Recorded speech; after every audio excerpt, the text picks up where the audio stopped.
Hello everyone.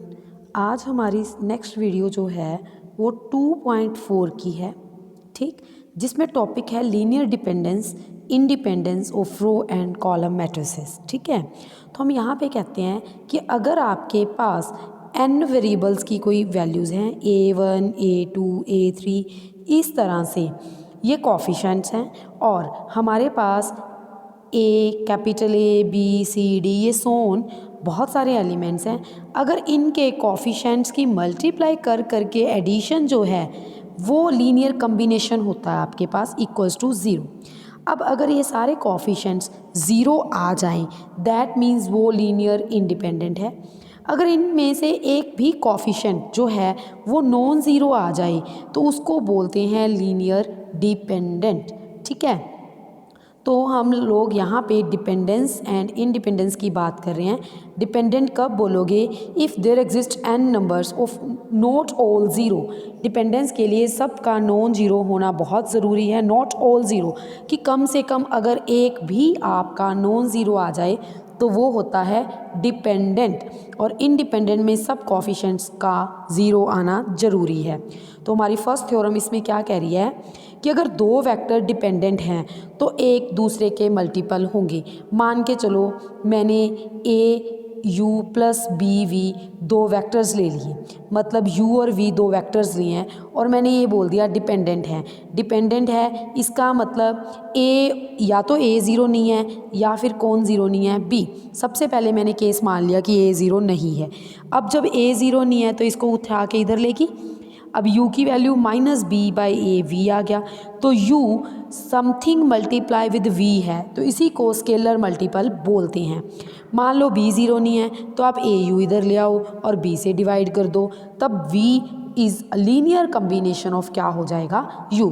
तो दोनों ही cases में ये एक दूसरे के क्या हैं, मल्टीपल।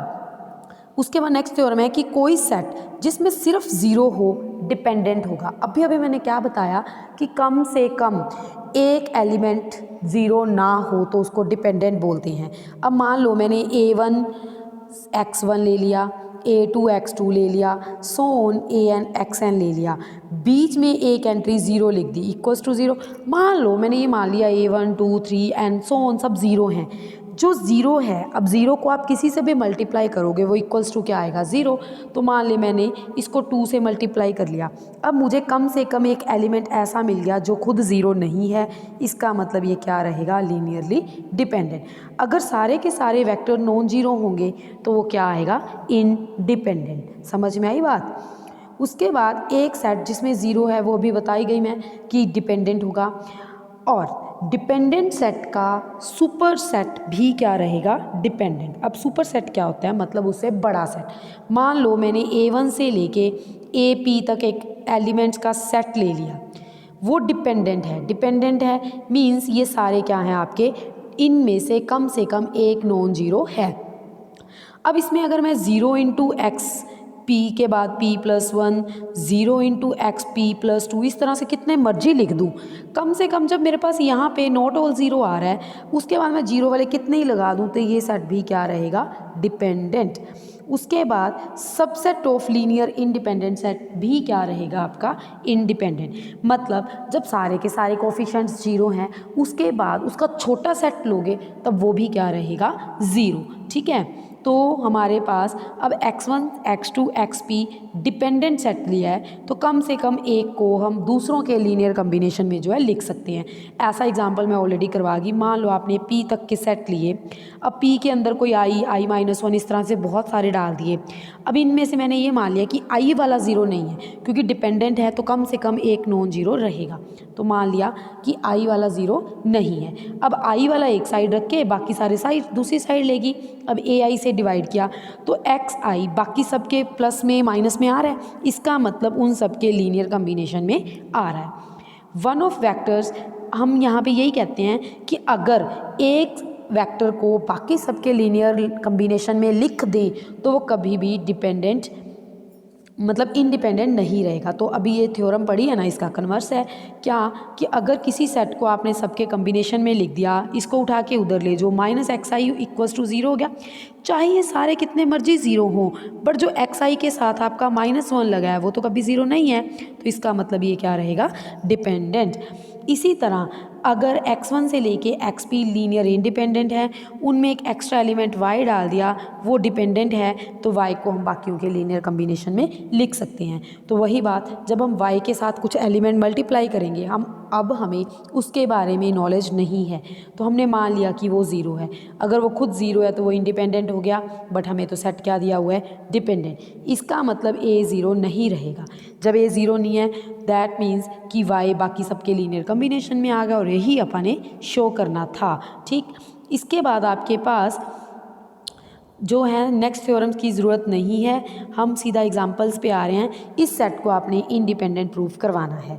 अब इंडिपेंडेंट अगर 3×3 की मैट्रिक्स आ जाए, दैट मीन्स तो आप डिटर्मिनेंट निकाल सकते हो। अगर 3 एलिमेंट्स में 2 एलिमेंट्स मतलब 2 का सेट दिया हुआ है, तो आपने क्या करना है, फर्स्ट को a से, सेकंड को b से मल्टीप्लाई करके एडिशन करके इक्वल्स टू क्या रखो, ज़ीरो। जैसे इन्होंने C1 C2 में रखा है, कोई प्रॉब्लम नहीं है, तो आप इक्वेशंस बना लो, इक्वेशंस को इक्वल्स टू ज़ीरो रखो।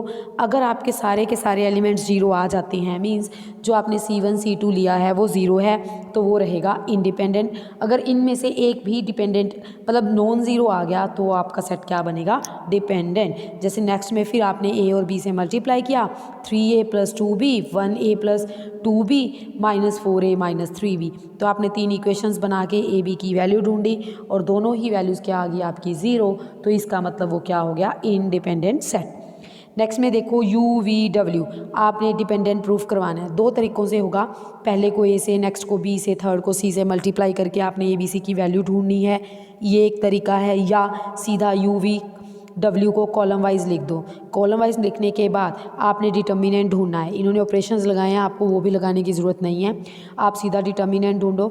अगर डिटर्मिनेंट ज़ीरो आ जाता है, इसका मतलब डिपेंडेंट है। अगर डिटर्मिनेंट ज़ीरो नहीं आता, तो वो क्या रहेंगे, इंडिपेंडेंट। जैसे कि ये फिर तीनों दिए हुए हैं, 2 तरीके, a b c से मल्टीप्लाई करके a b c की वैल्यू ढूंढो, या फिर सीधा कॉलम वाइज लिख के, आपको ऑपरेशंस लगाने की ज़रूरत नहीं है, सीधा डिटर्मिनेंट ढूंढना। डिटर्मिनेंट इसमें आएगा आपका नॉन ज़ीरो, इसका मतलब वो सेट क्या रहेगा, इंडिपेंडेंट। इसी तरह इसमें आपको डिपेंडेंट दिया है, डिपेंडेंट का मतलब क्या हो गया कि डिटर्मिनेंट इक्वल्स टू क्या आएगा, ज़ीरो, तो वहाँ से आपकी p की वैल्यू आ जाएगी। नेक्स्ट k ढूंढना है, अगर डिपेंडेंट है, सेम क्वेश्चन, आप इसका डिटर्मिनेंट निकालो, डिटर्मिनेंट को इक्वल टू ज़ीरो रखो, क्योंकि क्या है, डिपेंडेंट, तो वहाँ से आपके किसकी वैल्यू आ जाएगी, k की वैल्यू। इस तरह से आपकी 2.4 भी जो है कंप्लीट हो गई है। नेक्स्ट वीडियो में हम लोग जो है 2.3 करेंगे, अभी 2.3 आपकी रहती है, ठीक है।